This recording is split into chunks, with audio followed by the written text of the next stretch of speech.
বিহারের পর বাংলা তো এসআইআর, কার্যত এসআইআর আতঙ্কে কাঁপছে গোটা রাজ্য। আর এই কাঁপুনির মাঝেই সুপ্রিম কোর্টে কার্যত ভূমিকম্প। অবশেষে বিহারের পর বাংলা তো এসআইআর এ সিল মোহর নির্বাচন কমিশনের সুপ্রিম কোর্টে। এই মুহূর্তে সবচেয়ে বড় খবর, এসআইআর নিয়ে যখন তোলপাড় একেবারে গোটা দেশের রাজনীতি, দিল্লিতে যখন বিক্ষোভ দেখাচ্ছেন বিরোধী দলের সাংসদরা এবং তৃণমূল কংগ্রেস তাতে যোগদান করেছে, নির্বাচন কমিশনের দপ্তর ঘেরাও থেকে শুরু করে সংসদ যখন উত্তাল হচ্ছে, দিল্লি যখন একেবারে উত্তাল, ঠিক সেই মুহূর্তে সুপ্রিম কোর্টে চলছে এসআইআর সংক্রান্ত মামলা, যা মূলত বিহারের মামলা। আর এই বিহারের মামলাতেই কিন্তু সিলমোহর পড়ে গেল বাংলার এসআইআরে। সুপ্রিম কোর্টে একেবারে বিস্ফোরক দাবিতে রীতিমতো হইচই পড়ে গেল গোটার রাজ্য জুড়ে। মুখ্যমন্ত্রী মমতা ব্যানার্জি স্পষ্ট দাবি তুলে দিয়েছেন, এসআইআর করতে আমি দেব না, আমার দেহ টপকে এসআইআর করতে যেতে হবে নির্বাচন কমিশনকে।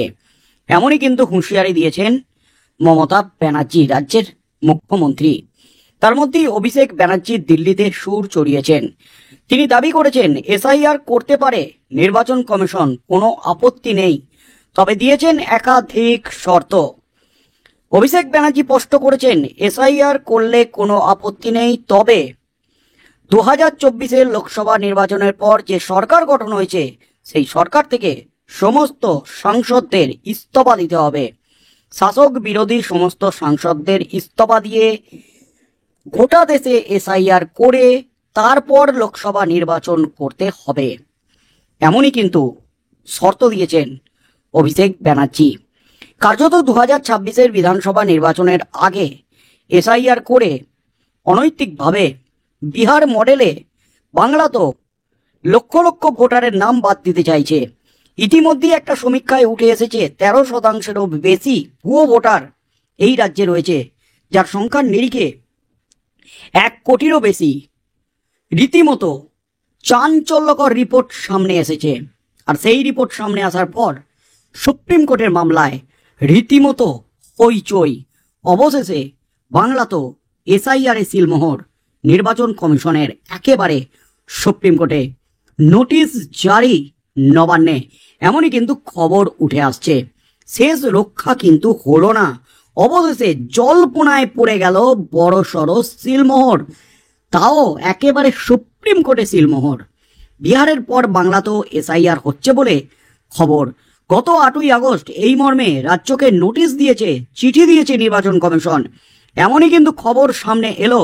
আজ সুপ্রিম কোর্টের শুনানিতে রাজ্যের আইনজীবী গোপাল শঙ্কর নারায়ণের প্রশ্ন, রাজ্যের অনুমতি ছাড়া কি এসআইআর করা যায়? আরও কিছুটা সময় প্রয়োজন বলেও দাবি তাঁর। অর্থাৎ রাজ্যে যে এসআইআর হচ্ছেই সেটা কিন্তু স্পষ্ট করে দিলেন রাজ্যের আইনজীবী। নির্বাচন কমিশন ইতিমধ্যেই 8ই আগস্ট নবান্নে এসআইআর সংক্রান্ত একটি নোটিশ জারি করেছেন, একটি চিঠি পাঠিয়েছেন নবান্নে, এবং তাতে এসআইআর যে হচ্ছে সেটা কিন্তু একেবারে স্পষ্ট করে দিয়েছে নির্বাচন কমিশন। তাই এসআইআর এর বিরোধিতা করে যে মামলা চলছে সেখানে রাজ্যের আইনজীবী গোপাল শঙ্কর নারায়ণের প্রশ্ন, রাজ্যের অনুমতি ছাড়া কি এসআইআর করা যায়? অর্থাৎ রাজ্যের অনুমতি না নিয়ে নির্বাচন কমিশন একতরফাভাবে এসআইআর এর জন্য নির্দেশিকা জারি করেছে, চিঠি পাঠিয়েছে রাজ্যকে নবান্নে। একেবারে রাজ্য সরকারের সদর দপ্তরে এই চিঠি এসেছে, মুখ্যমন্ত্রীর দপ্তরে এই চিঠি এসেছে। সেই নিয়েই কিন্তু সুপ্রিম কোর্টে উঠে গেল বড় সড় প্রশ্ন। বিচারপতি সূর্যকান্ত এবং বিচারপতি জয়মাল্য বাগচির ডিভিশন বেঞ্চে বিহারের এসআইআর মামলা চলছে। এই শুনানির একেবারে শুরুতে সওয়াল করেন আইনজীবী অভিষেক মনু সিংভি। সরাসরি নির্বাচন কমিশনের ভূমিকা নিয়ে প্রশ্ন তোলেন তিনি। তার বক্তব্য, গত 24-এর লোকসভা নির্বাচনে যাদের নাম ছিল তাদের নাম কিভাবে বিহারের এসআইআরে বাদ যায়? নাগরিকত্ব প্রমাণে কমিশনের চাওয়া নথি নিয়েও প্রশ্ন করেন সিংভি। তিনি বলেন, আধার কার্ড গ্রহণ করা হচ্ছে না, জল, বিদ্যুৎ, গ্যাস সংযোগ প্রায় সকলের বাড়িতে রয়েছে, কিন্তু সেগুলি বিবেচনা করা হয়নি। পাসপোর্টের কথা বলা হয়েছে, কিন্তু পাসপোর্ট 2% কম ভারতীয়র রয়েছে। বাকি যা নথি চাওয়া হচ্ছে তাও সকলের কাছে নেই। যদি কারো জমি না থাকে তবে তালিকার 5, 6, 7 নম্বর নথি বাদ যাবে। আমি ভাবছি বিহারে কতজন যোগ্য হবেন। বিহারে রেসিডেন্ট সার্টিফিকেট বলে কিছু নেই। তবে বিচারপতি সূর্যকান্ত এই প্রসঙ্গে বলেন, যদি কমিশন বলতো ওই 11টি নথি সব চাই, তাহলে সেটা ভোটার বিরোধী হতো। কিন্তু এখানে বলা হয়েছে 11টির মধ্যে যে কোনো একটি দেওয়ার কথা। তাতে আপত্তিটা কোথায়? কেন বেছে বেছে ভোটের আগে এসআইআর করা হচ্ছে, কেন পরে সারা বছর ধরে করা গেল না, সে প্রশ্ন তোলেন অভিষেক মনু সিংভি। এরপর রাজ্যের আইনজীবী গোপাল শঙ্কর নারায়ণ বলেন, গত 8ই আগস্ট কমিশনের তরফে একটি নোটিশ পাঠানো হয়েছে নবান্নে। রাজ্যের সঙ্গে কোনো আলোচনা ছাড়াই এসআইআর কি শুরু করতে পারে? তিনি আরও বলেন, কমিশনে গণহারে বিহারের নাম বাদ দিয়েছে। ভোট দেওয়া আমাদের অধিকার, কমিশন কিভাবে ছেলে খেলা করতে পারে? পাল্টা বিচারপতি বাগচি বলেন, এসআইআর প্রথমবার করা হচ্ছে, সে হিসাবে সমস্ত ভোটারকে বাদ দিতে পারে কমিশন, তবে কমিশন তো তা করেনি। এরপর রাজ্যের আইনজীবী বাংলায় এসআইআর প্রক্রিয়া স্থগিত রাখার আর্জি জানিয়েছেন। তবে সেই আর্জি কিন্তু ধোপে এখনো পর্যন্ত টেকেনি সুপ্রিম কোর্টে। বাংলায় এসআইআর সংক্রান্ত নোটিফিকেশন জারি হয়ে গেছে।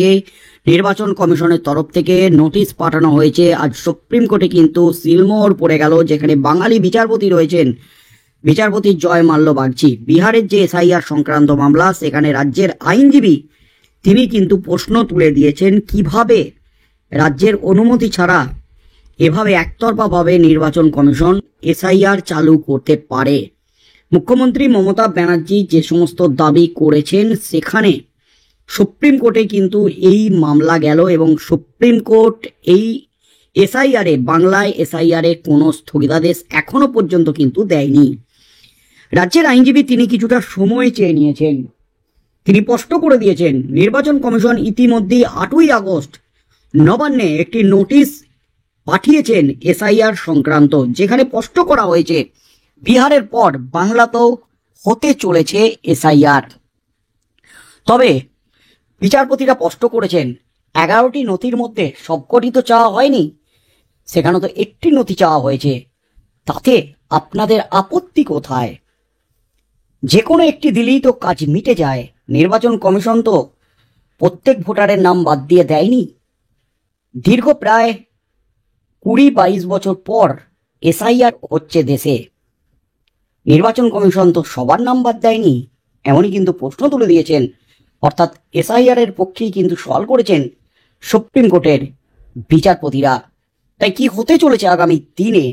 রাজ্যে যে এসআইআর হচ্ছে সে ব্যাপারে কিন্তু সুপ্রিম কোর্টে সিলমোহর পড়ে গেল।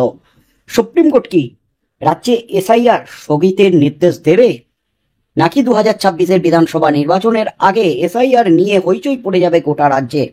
ইতিমধ্যেই এক রিপোর্টে, বিশেষজ্ঞের এক রিপোর্টে 1 কোটিরও বেশি অর্থাৎ 13%-এরও বেশি ভুয়ো ভোটার বলে দাবি করা হয়েছে। বাংলাদেশি এবং রোহিঙ্গা বাংলাদেশি অনুপ্রবেশকারী বলে দাবি করা হয়েছে। আর সেই রিপোর্ট সামনে আসতেই কিন্তু বিরোধীরা চেপে ধরেছে এবার রাজ্যকে।